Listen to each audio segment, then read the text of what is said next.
por ley, por un caudillo,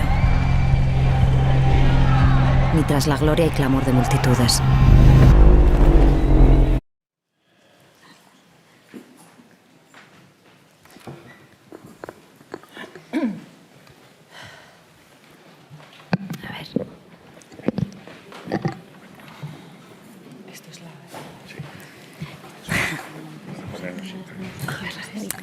Bueno, buenos días.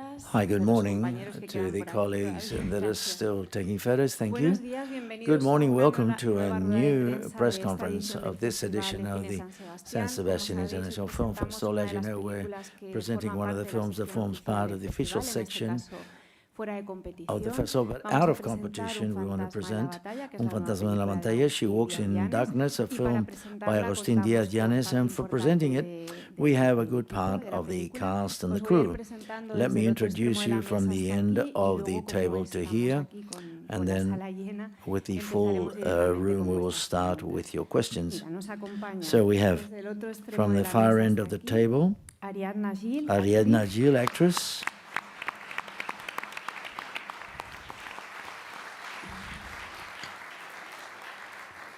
Raúl Arévalo, actor.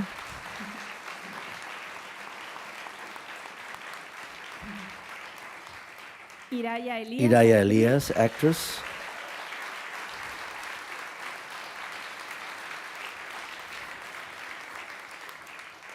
Andrés Gertrudix, actor.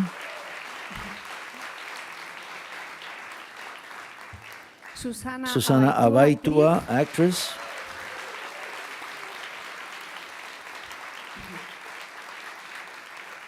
Agustín Díaz, director and screenplay writer.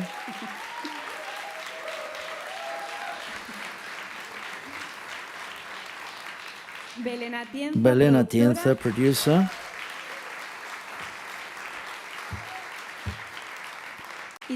And Sandra, Hermida, producer.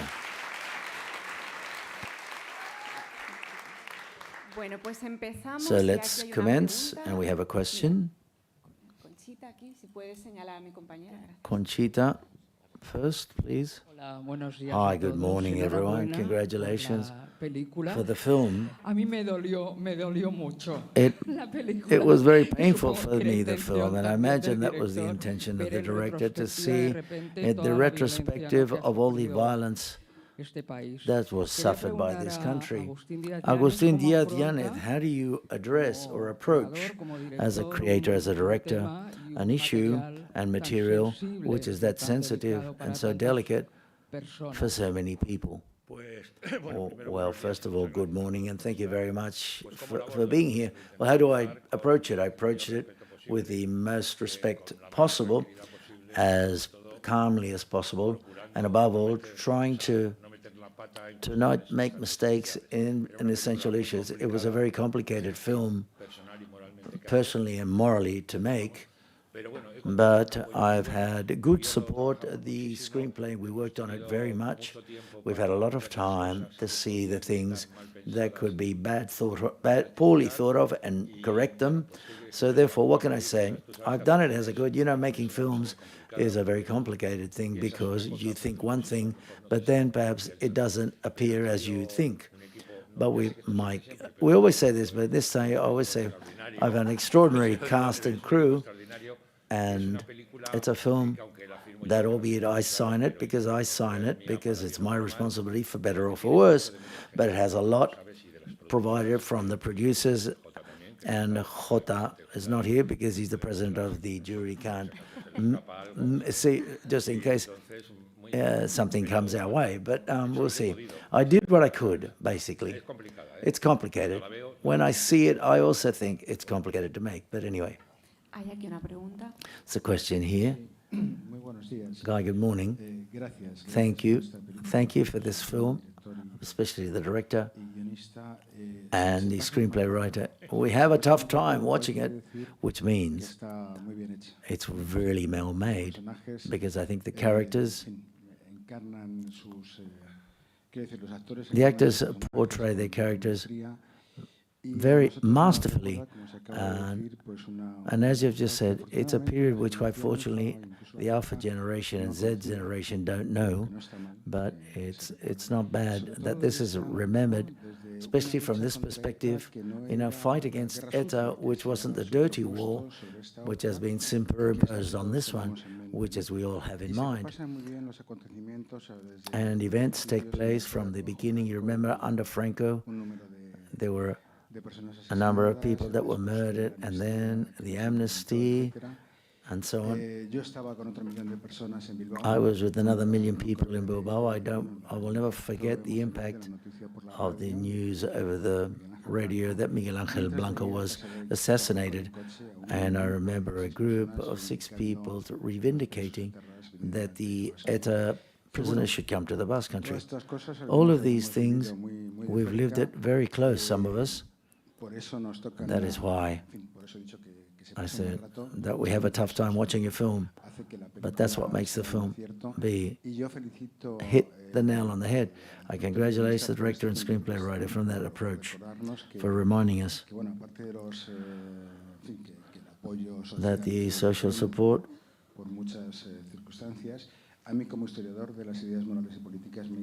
As a follower, I am very interested in your film and your approach.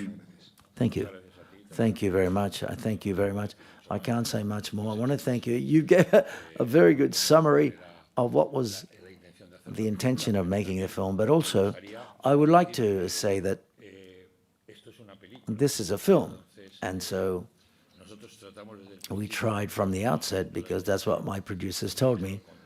They said, and quite correctly, that this film, as Netflix was behind it, was going to be seen in Holland, in France, and so on, and the people will have to understand the film as a film and what was happening. So therefore, we've tried to make a film that is a film which is fictionized and which has its different points to come to an end. As you've seen it, I can say this, an end of the film, so that it elevates the film, apart from the historical side of things we've placed, the acting, and also telling a story.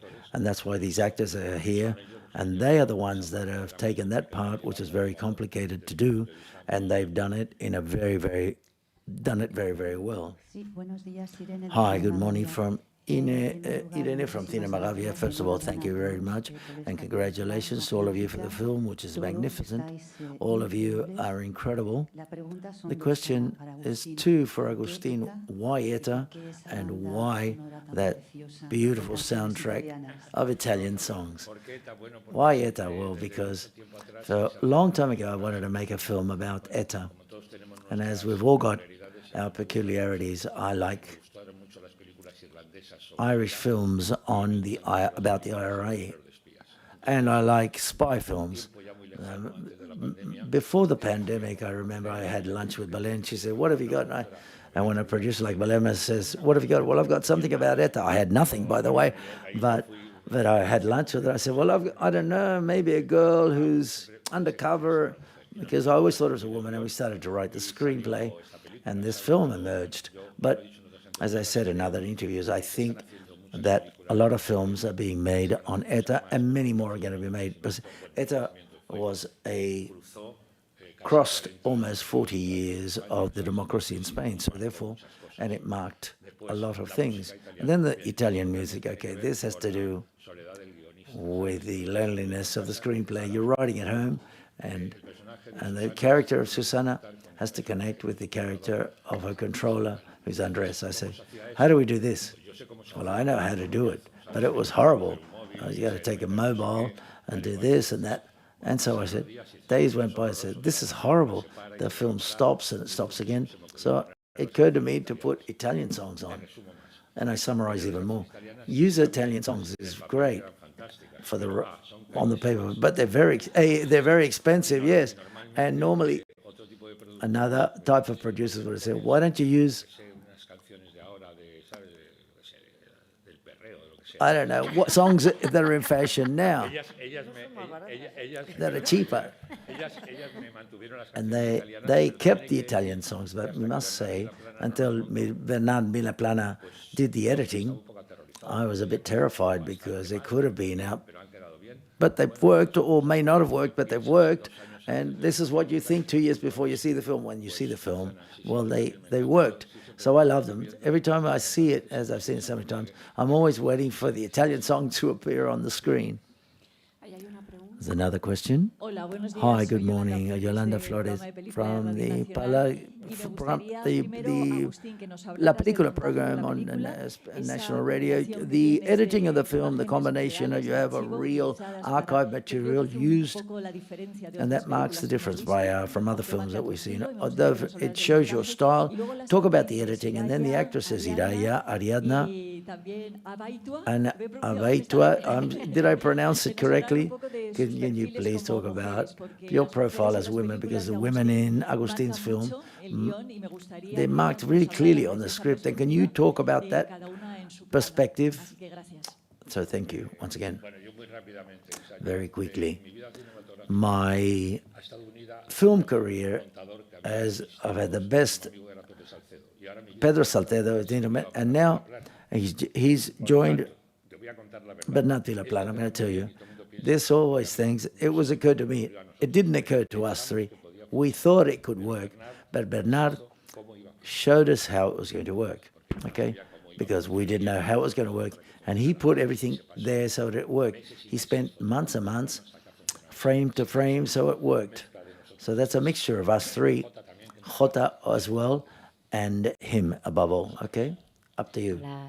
Hi, good morning. As regards to the women that I've worked with and with Agustin, well, imagine when I get a call, they said there's a script by Agustin, Díaz, and they'll talk about us when we die, which has marked part of my life. So therefore, I wanted to make the film, I wanted to meet him. We met here in the Maria Cristina. And the truth is, the beautiful thing is the non-importance that's given, that it's a man or a woman or a man. That's just something, the beautiful thing in Amaya's character. You don't believe this should be done by a man. Why can't a woman do this? So therefore, that equality and the love and the respect that he has for women, it's very beautiful how to form part of that family and to be the leading character in the film. But I didn't even I took it from total equality. I understood that it was written for Amaya. Good morning. In my case, the challenge was to create a complex character that not create a caricature, in the case of Begoña, and not go to what is superficial. And in that sense, I think this script gave me a lot of clues and allowed me to play a lot. And apart from this, I lived through that period in the Basque country. And there's something about the Basque conflict that stays within you, in your body, to a certain extent. All the tension that we lived through in that period, the containment, all of that harshness that existed in the atmosphere at that time. That's what I've tried to include in my character. What can I use of that period that I lived through, which is still within me, to convey it into another body, the body of Begoña, my character. So women at that period in the Basque country, we were very tough. You know, there's something of almost, we had to be tough. I'm not sure. And that's where how I approach my character. Good morning. Well, in my case, it's the third time that I've worked with Tano, and the truth is, what Susana said, I think, is what I believe. That is, I imagine she's more interested in portraying or understanding or knowing what happens to women under certain conditions, because many of the characters and active characters in his film are women, but not all of them. But those that do things and happens to those that do things or suffer or who are victims of something that a man does, male characters. So therefore, this is something, but not underlined or dealt with or approached naturally, I think, which is more interested in portraying that, or portraying women, or to tell it, the story through women. The character that I portray in this case could be a man of the upper echelons of ETA, but he chose a woman of the few women that I think were at the top of the ETA at the moment when we interact. For example, when we truly interact with the leading actress of the film is different, because the truth is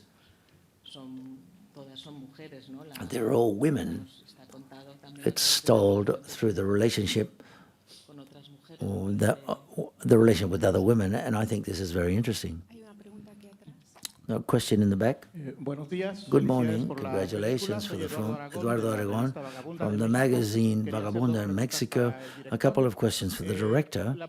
The first is, you've said that the film is fictioned, but I would like to know whether you based a little in about some of the profiles of characters of the real life to construct the films of the characters in the film, or is all fiction vis-a-vis the characters? And the second is as regards the literary side, evocations of the Irish poets and poetry. Where does that idea emerge from, and why do you decide to insert it in the film? Thank you. Well, first of all, long live Mexico. Let's see. First of all, the poetry. Let's talk about the poetry. The poem, there's always a difficulty when someone, or a very young girl, who was the character of Susana's character, takes a step to get involved in an organization that may kill her any time, and she gets rid of everything that surrounds her, family, boyfriend, and so forth. How to explain this? The best way to explain it, I thought, was to use Yeats's poem, because in that poem is the idea that a person who's different to us, a person who likes, I don't say that likes adventure, but is another position that we are in. And Yeats, for example, is such a marvelous poet that the poem works very well. But I remember when we were with the script, I placed it there just to explain that she entered, but then Belén said she had to have some sort of play within the film. And that's why the poem plays. That's one of the things why Ariadna's character decides that she can be an undercover agent. Another thing, you talked about, yes, I remember. Susana, she's a creation which is quite free of mine. But Iraia, for example, her character, I also invented it, and the other is of those two, the two women. This changed even better with their performances. And then the Ariadna's character and Arévalo's character, Raúl, they portrayed it as they wanted, which is what they have to do, and they elevated it to another level. The scripts are scripts, and then you depend a lot upon whether the actors and actresses can elevate them. I started to work with Victoria Abril, and I know that off by heart. You put a dialogue in, then the script is about a 6/10, but if they say it, it turns into a 10. And they say, well, beautiful dialogue. I said, well, it's not as good, but it's because you said it that way. So that's how I did things. It was reality and fiction. I mixed them. I blended them, basically. Another question. Pablo from Mundo Plus TV. A question for you, Agustín, because this year you present a film with the same subject matter, related to the same subject. I don't know what, during the shooting of the film, you wanted to fall into something parallel to that story, and the actors, what it was like to portray your characters after everything that happened in Spain with this terrorist group band, a gang. Well, the first question, La Infiltrada, the film, they're all friends. One of the producers produced a film of mine, the actors, the director. So I think it's a great film. And that's what the audience and the awards that it's received have thought. But that's it. That film is finished. Now it's up to us, and let's see what happens to us. Now we're not in parallel with La Infiltrada, we're in parallel with Alberto Rodriguez, Amenábar, we're in parallel with the films, and La Lauda, for example, the films that have come here to the film festival. As I said before, and many times, in Spain, we're obsessed with certain issues that in other countries don't have. The Americans have done films about Vietnam, one after another, and even some overlapped.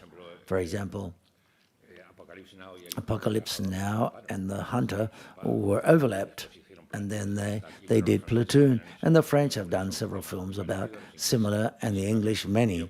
And I think there are going to be many more films about terrorism and anti-characters and so on. And that's it. Up to you. There was a second part for the actors, yes. Preparing my role as a Maya, when I receive the script and I understand the dimension of the journey of this character to travel through the eyes of a Maya for 12 years, first of all, it was almost vertigo. It was daunting, and then the will to get involved in it and to do the most respect and truth possible and try to find the crack through which to enter. These characters are very complex, with a lot of sharp edges and with a lot of gray area, in which they start in one way and end up in the other.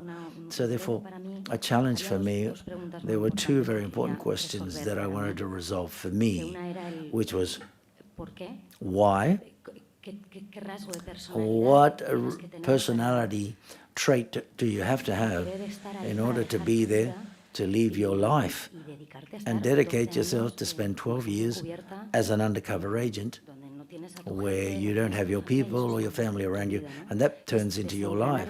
To do that and to make it, bring it to earth, and to be able to portray it, and you know what, shooting a film, it's not always in order. The big challenge was 12 years in which we started with a Maya, with a certain amount of light, hairdressing, Tano, the photography, and those conversations, to deaden that look in her eyes and to put a very heavy backpack on Amaya's back without doing anything at the same time, to have to be very honest with that void, an empty life, from going from a girl to being a woman. And that has been the biggest challenge of portraying Amaya. Yes. Hi, good morning. When you get a film with a subject matter that talks about the history of the terrorist group ETA, which at the end is quite recent, it's a story which in a certain way places you with a certain sensitivity and responsibility to tell the story, because you want to do it from rigor and from respect standpoint to what happened, and obviously to all of the victims that appear in the film. That's the first thing that frightens you when you receive a script like that. Then you have to forget that, and what you have to do is to try to portray, in my case, the lieutenant colonel who imagined and carried out the Santuario operation, Sanctuary it's called. For me, one of the challenges that I had as an actor was, within this fictioned plot of spies, was to have a lot of presence, but also to disappear. It might seem contradictory, but I think that that was the objective, so that the character could function within the story.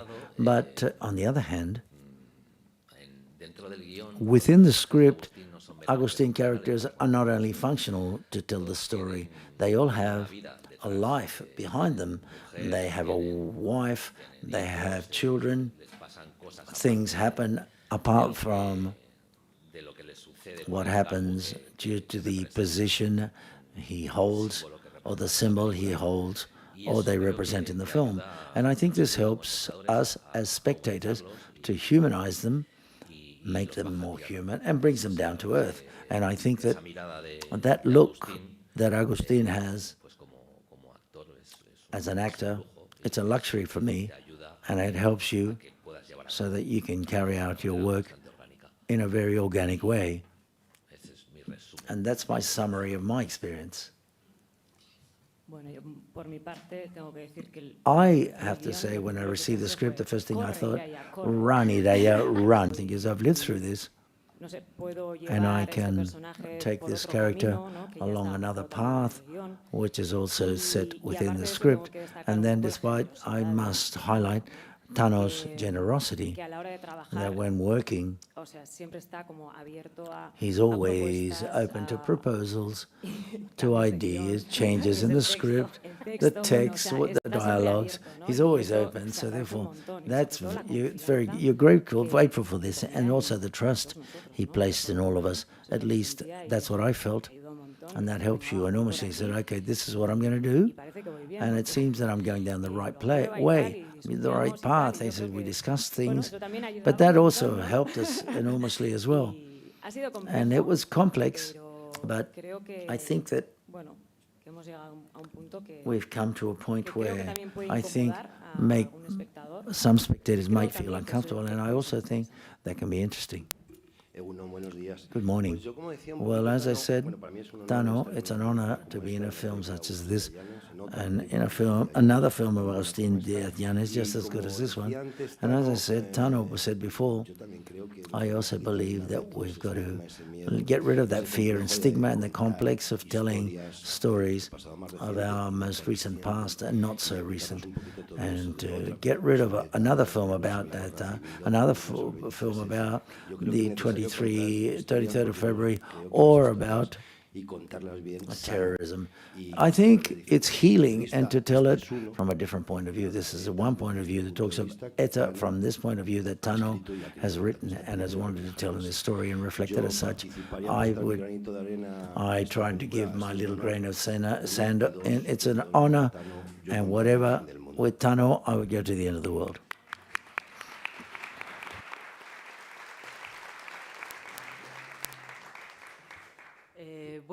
Well, to add something a bit more as regards the character, and the difficulty that I had in my case was, in very little time, I had to be very believable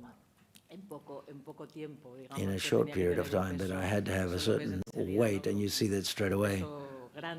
A very heavy weight and believable, as I said before. And for this, it's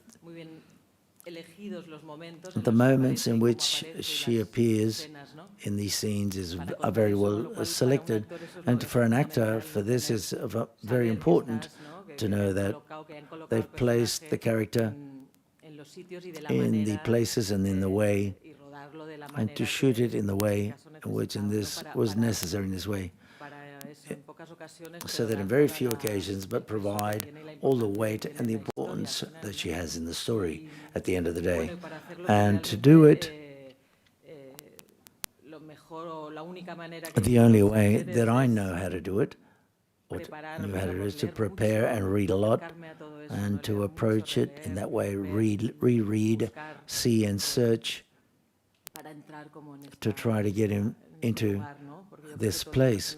Because I think all the characters are characters that have made decisions which are transcendental in their lives, that they've all made decisions that have changed their lives and have conditioned their lives forever. So they're all characters that are quite similar in that respect. And I think that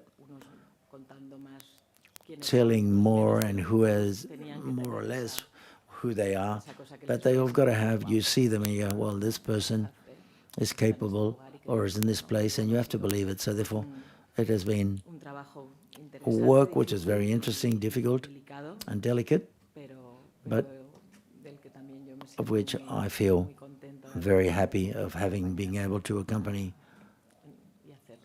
and to contribute what I tried to do in this film. There are a couple of questions, but I would like to take advantage of this opportunity to ask Belén and Sandra, because it seems that I know that they know a lot about thrillers, and you like genre films. And Belén, I think it's the first thriller that you produce, if I'm not mistaken, in your case, as ambitious as it is that right? We've made films that all have genre components, but as a pure thriller, I think this is the first film that I've participated in. And I think Tano's perfect with this because he's a fan of this genre. And so therefore, when he started to tell us part of the story, especially when he wanted to approach this as a spy film, I said, a spy film? I said, yes. And so therefore, the plot is fundamented in an intelligence war beyond the violence. So therefore, plus as he was trying to alternate this fiction plot close to a spy story with a context of many, many years, because one of the difficulties, the film takes place over 12 years. He did it. It was similar to films that we were talking about, European and political thrillers we used as a reference, and we loved it. I want to do this always. Yes, the truth is. And then difficulty to produce it, Sandra, as it's a film which is very ambitious, vis-a-vis locations, times, and it's also a period piece in quite a lot. Okay, says yes, it's a film that it happens, as he said, and Thanos has said, over 12 years.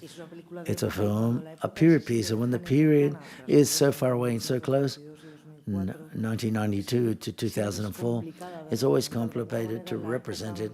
The most historical period, it's much more iconic, but when you're so close to that memory, for all of the departments that did, from makeup, Susana said, wardrobe, the art department, and photography, it requires a constant intervention. One of the characteristics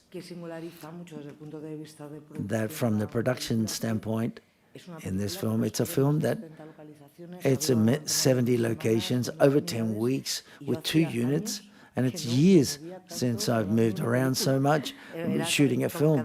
Every day, we didn't know where we were. We started, the first half, as you know, happened above all in San Sebastian and Guipúzcoa, and then we moved to the south of France.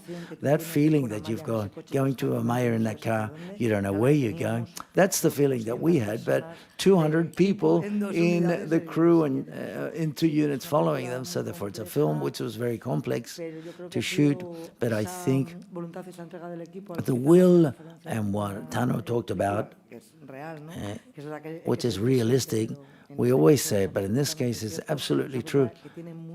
The film has a lot to do with many people that have provided their talent and their ability to make this shoot, which is so ambitious, much more dynamic. I would like to add what is very important when you approach this. You need the means that you're required to make a film of this nature.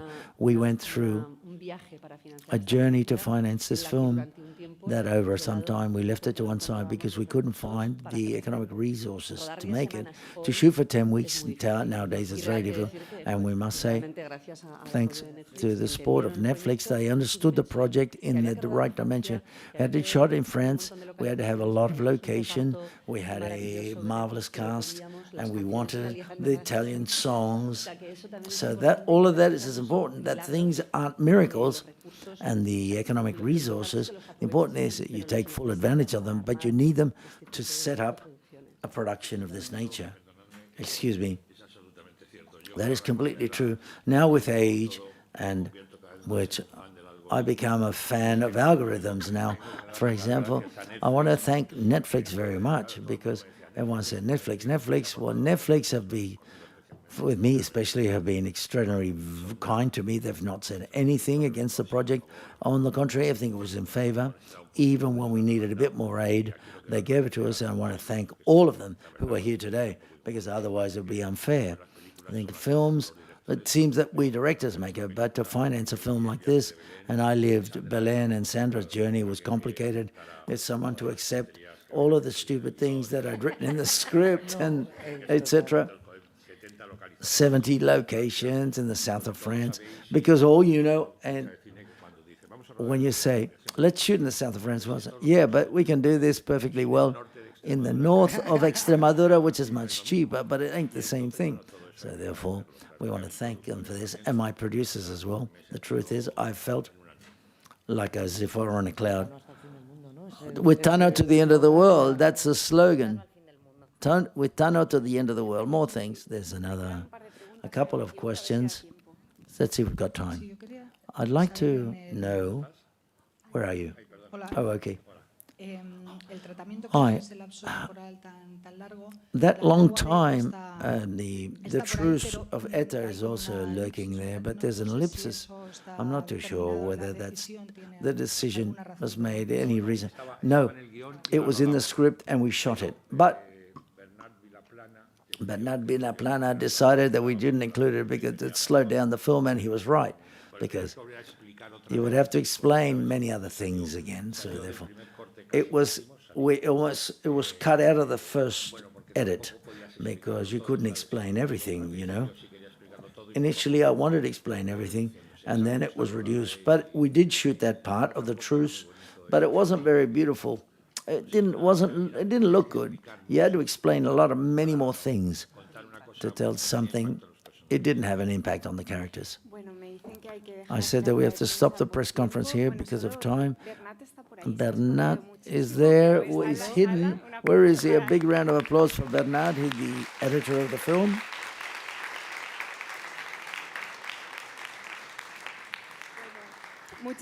Thank you very much to the cast of She Walks in Darkness, and a lot of luck with the film. Thank you.